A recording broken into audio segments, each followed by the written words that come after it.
Hello, everyone. We are back to PLG Disrupt, and we move on with Chris George, co-founder and chairman of SUBTA, an organization catered to provide resources and tools to the ever-growing subscription-based community. Chris is a serial entrepreneur who has successfully launched and managed 7 businesses and sold 2. He supports emerging brands by investing in and mentoring individuals and companies that lead with purpose over profit. Chris will speak on how to launch, grow, and scale a profitable subscription business. This session will cover key takeaways and steps on how to identify a viable subscription offering, create pricing models that attract customers, and retain members so that you can thrive. Chris, the stage is yours.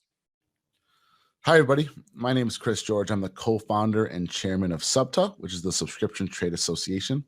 I'm really excited to talk to you today about subscriptions and how you can grow, scale, and build your subscription business. So I'll start off with a deck that I have here.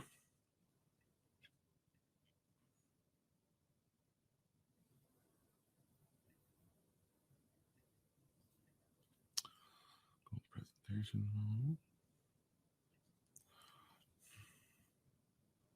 So as I mentioned, we are going to be talking today about how you can launch, grow, and scale your profitable subscription business. Real quickly, just some background on myself. I'm the co-founder and chairman of SUBTA. I've advised 100 plus entrepreneurs. And over my business career, I've launched and managed 7 businesses and have had 2 that were acquired. This is a slide I like to show everybody at the beginning of my presentations. The presentation on the left is our 2nd month in business at Gentleman's Box. So I was formerly the co-founder and CEO of the Gentleman's Box, which was a subscription box for men. That business was acquired October of 2020. But in 2014, when we launched this business, the picture on the left is where we started. I think we shipped out like 75 boxes on the right, or we shipped out 75 boxes that month. And the picture on the right, which I think is really unique and cool, is like, you can see how we were working. Like, these are my cousins. They were working on folding tables around their phones while they were working. But it's just so great to see where a business could start and where it can end up. From there, this is our current team. We went on to starting SUBTA and Sub Summit. So in 2016, we identified that nobody was facilitating a community of direct-to-consumer subscription brands. So we started Sub Summit, the first event for direct-to-consumer subscription businesses.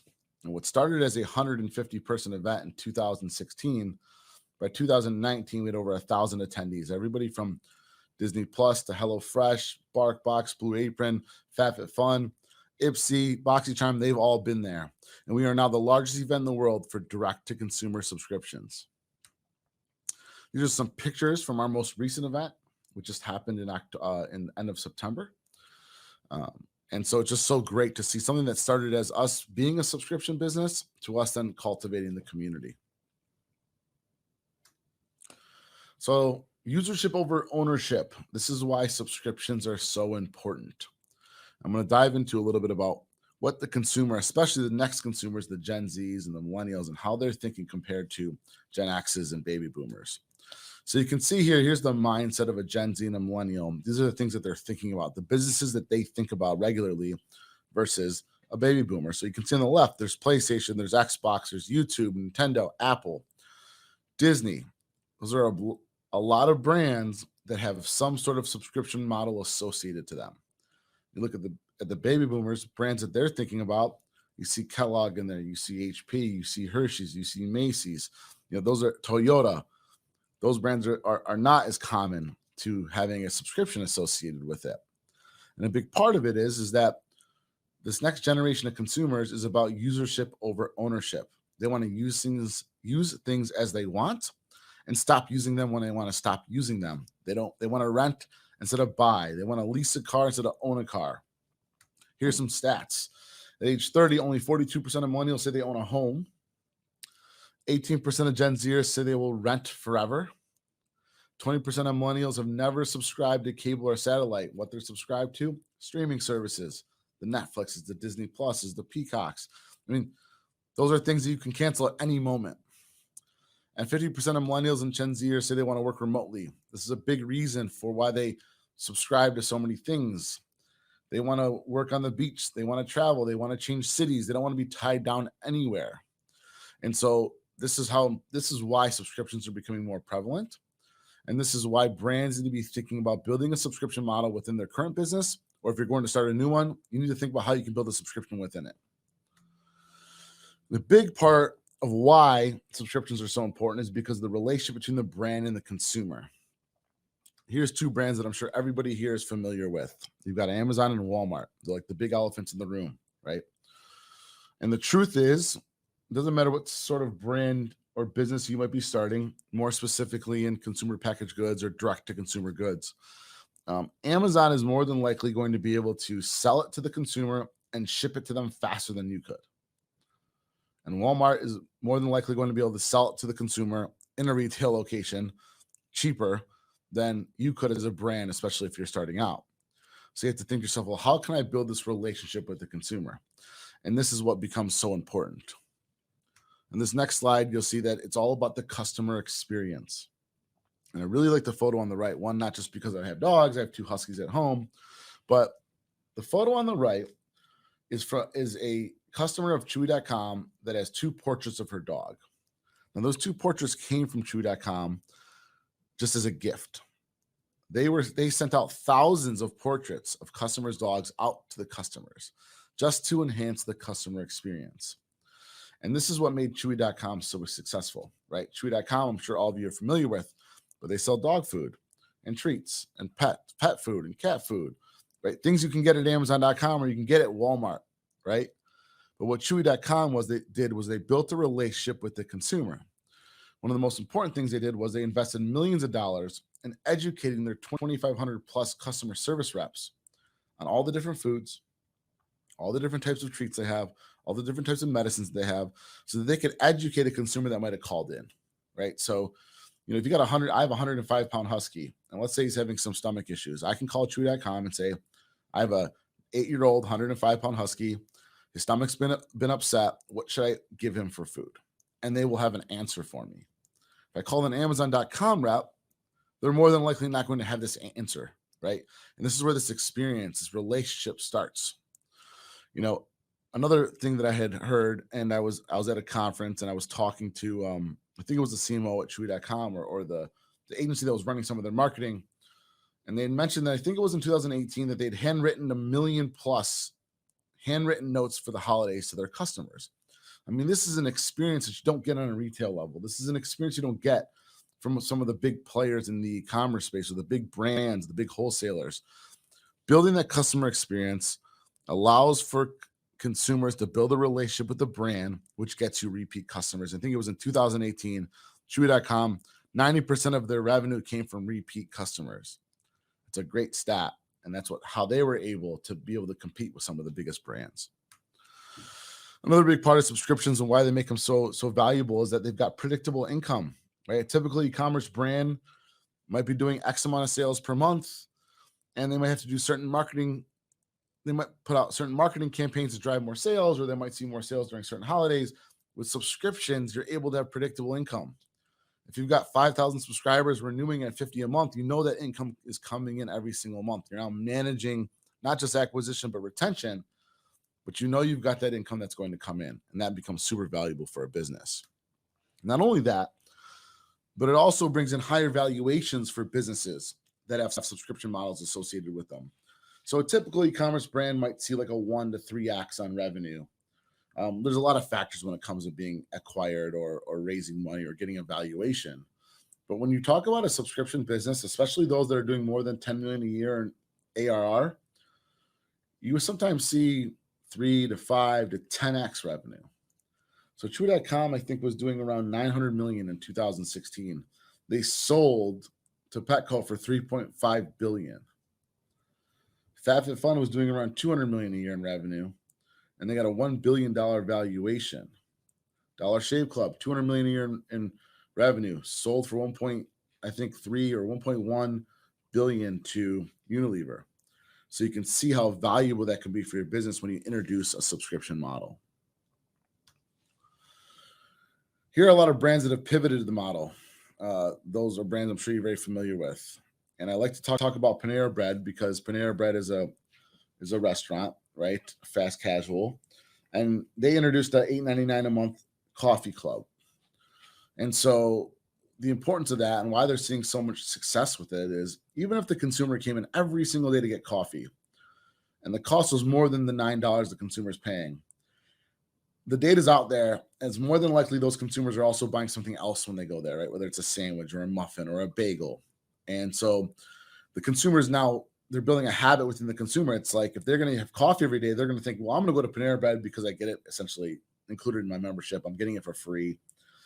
And so Panera Bread is now building a relationship with that consumer. Not only are they able to upsell the consumer on more goods, they now have data on this consumer. They're learning more about them. They've got their email address. They've got information about them versus when you just go and make a purchase with your credit card or pay cash and leave. They're now learning about their consumers, where they are. They can survey their consumers. They can promote offers to those consumers. This has become super critical and valuable, and you've seen so many brands that are pivoting to this model. EA Sports used to sell just games. Now you can pay a monthly fee and have access to hundreds of games. Pearson was selling textbooks. Pay a monthly fee, have access to textbooks. Microsoft Office used to pay for the program. Now you pay a monthly fee to have access to the program, and you turn it off when you don't want to use it anymore. It's so critical, and we're going to see more and more brands that are going to pivot to this model. So now I'm going to get into 3 tips to launching your subscription business. So I know we're in a startup track, so this is exciting, and I think there's some valuable things here. Some of it may seem a little elementary, but then we get a little bit more into details as you go to grow and scale. The first is identify the product. Is this a product, one, that you believe in, that you like? And is it a product that the consumers are going to need or they're going to want, right? I show this next picture because, the picture on the right is a bunch of bowling shoes on a shelf.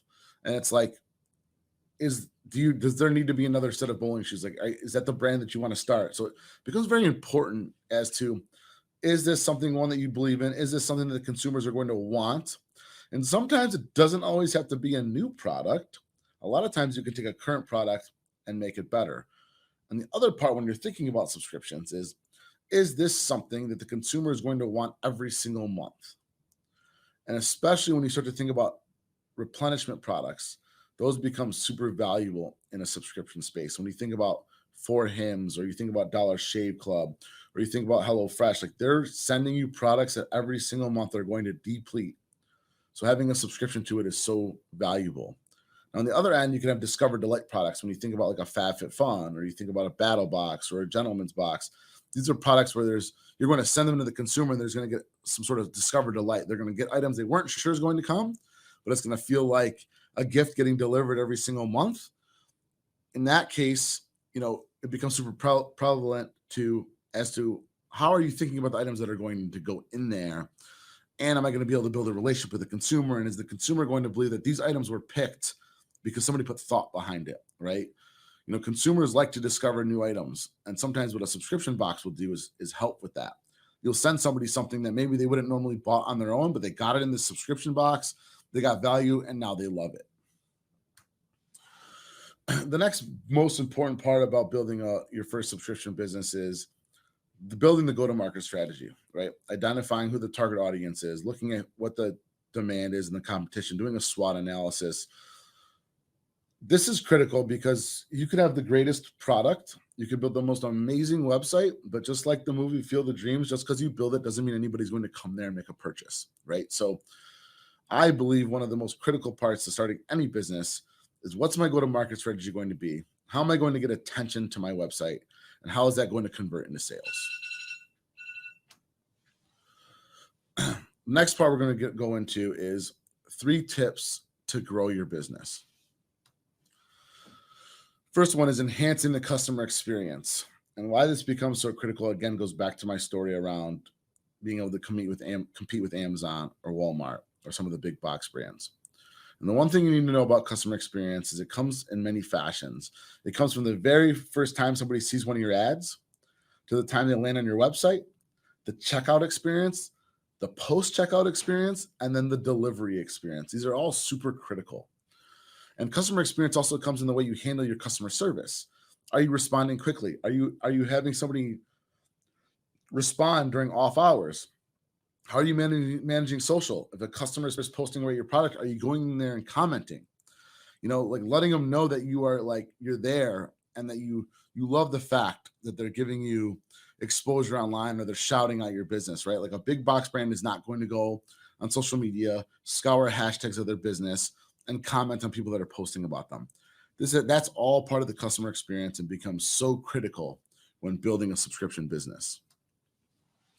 Another big part of growing a business is the retention, right? And this is something some people don't think about. So many brands are focused on acquisition and they forget about retention. Well, it's 25 times easier to retain a customer than acquire a new one, right? So, or cheaper. And so you need to think about retention and having proactive retention. If somebody's going to cancel their subscription with you, you need to find out why they're going to cancel. And based on those questions, give them some sort of offer to stay on, right? So you might have multiple questions. Somebody clicks, they want to cancel. You might ask, well, why, right? And you might have different responses as if, like, I can't afford this anymore. I don't like the product. I have too many of the product. And based on what they might select, you might give them an offer to stay on and save that customer. So if somebody selected to have too many of that product, maybe they give them an offer to change the cadence of their subscription to bi-monthly or quarterly versus monthly. If somebody selects that they can't afford it this month, maybe give them an offer to stay on, offer them 20% to stay on, or offer them an additional item to go in the future box or future package to get them to stay on. And another critical part is being proactive retention.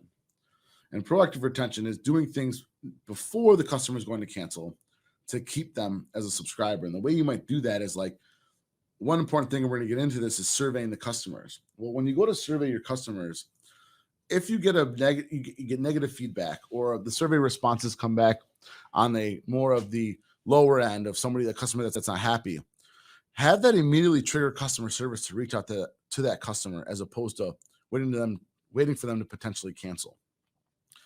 If the customer service rep gets a notification that there's an unhappy customer, they can proactively reach out and try to make the situation better.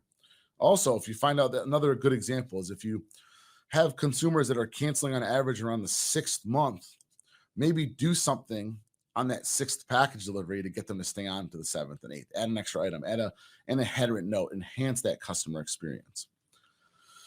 And lastly, it's thinking about win-back campaigns. What are you doing with the customers that have canceled? Those customers need to go into some sort of email drip series or text messaging drip series that, one, notifies them monthly of the product, reminds them that you're still there, give them good content, and give them opportunities to come back, whether that's an offer to come back or giving them a sneak peek of the next month's box to get them to come back. This becomes super critical. I see too many brands that build a subscription model, all the customers that cancel just go by the wayside and nothing's happened with them.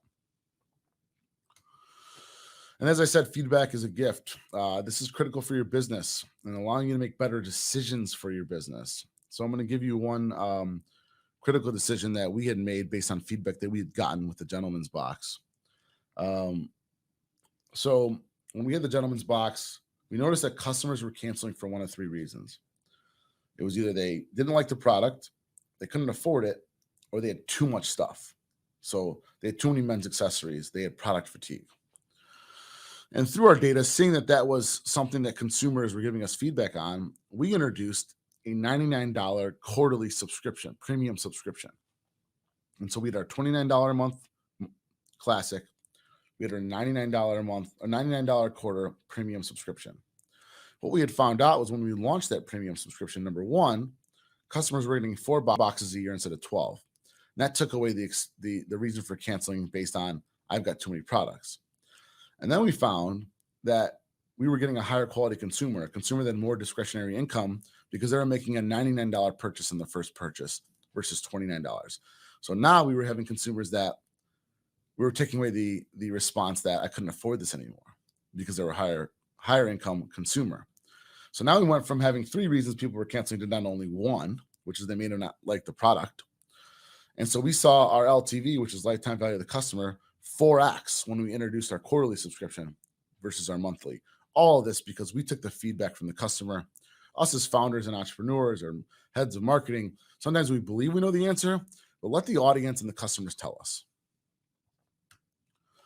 So now we're going to get into 3 tips to scaling your business. Number 1 is test. Looking at the data, let the data tell you ways that you can maximize your marketing efforts. right? So a lot of you are going to use digital marketing to drive your business and drive acquisition. We need to make sure that we're A/B testing ad sets, A/B testing landing pages, identifying which ad sets, which landing pages are working the best, and then pouring more fuel to the fire to get more customers and acquire more customers at a better customer acquisition cost.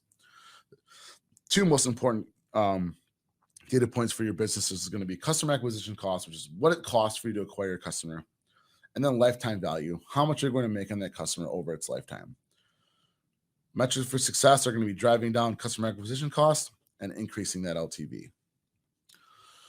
The next thing is making sure that you understand where your customer's attention is, right? So, you see here many social media platforms, and all these social media platforms have very different demographics that are spending time on them, right? If I was a B2B brand, then it makes sense that I have all my marketing done on LinkedIn.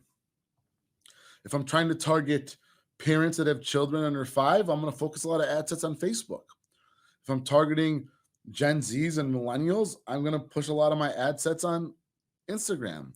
If I find that there's YouTubers that have an audience where my product would be super valuable or would be attractive to them, I'm going to find a YouTuber that has the right audience and work out a deal with them in terms of some marketing. So understanding where your consumer's attention is becomes so critical, because it allows you to make better decisions with your marketing dollars and spend and making sure that you're spending your dollars effectively.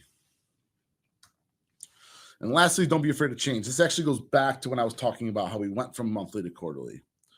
This becomes so critical. As a business, you've got to be able to make pivots and you got to make adjustments. And this goes back to listening to the consumer, identifying what they want, and making that change. And when you make that pivot, it's only going to help you scale your business. You can't do the things the same and continue to believe that you're going to grow. You look at a business like Blockbuster. They didn't pivot like Netflix did and started a streaming service or started delivery of DVDs. Had they done that pivot, I think they'd be in a much different situation. So let's recap real quickly. Importance about subscriptions is its usership over ownership. Predictability is critical, which having predictable income, and you're able to build long-term relationships with your customers. Some of the data that we pulled from our SUBTA annual report, which you can get at SUBTA.com, is that 80% of consumers have an active subscription. The industry is predicted to be at 1.5 trillion by 2025. And you're going to see that subscriptions are going to be in every single part of our life. And so if you've got a brand, you really need to be thinking about how you can pivot to that model or introduce a subscription vertical to your business. And now, if anybody's any questions, I'm happy to chat and answer those questions for you. Excuse me, I was muted. I think you can hear me now. Okay, that's great. Okay. That's good. So thank you for the insightful and valuable presentation and all the insight that you shared with us. I think we have some minutes for some questions, if any. Let me see. For the moment, we don't have any. From my point of view, I like the presentation a lot because I am also a subscriber to many businesses and products. So I actually find myself great valuable in such subscription businesses. And I have a question actually for you. Yeah. How can someone recognize that point where too much remarketing and retargeting and emailing can actually harm your product and your subscriptions? Yeah, I don't know. Look, I think with retargeting, I don't know that necessarily harms. I think that if you're hitting the customers up too much, they're eventually going to ignore you or unsubscribe to your business, right? I think the bigger problem with that is like the marketing dollars that'll be wasted if you keep retargeting a audience that's not going to eventually convert, or you're sending out an email or a text to an audience that's not going to convert. Like, you're wasting valuable marketing dollars. So it becomes very important to understand like who's your true demographic, build that customer profile around them, and spend the marketing dollars there, because that should lead to conversions. Okay, great. Fair enough. So if we don't have any other questions, yes, I don't see anyone coming up. Sure. So I would like to thank you once again for being here with us, and for every one of you, if you want to reach out for Chris, you can find him on LinkedIn, and you can PM him and ask him whatever you want.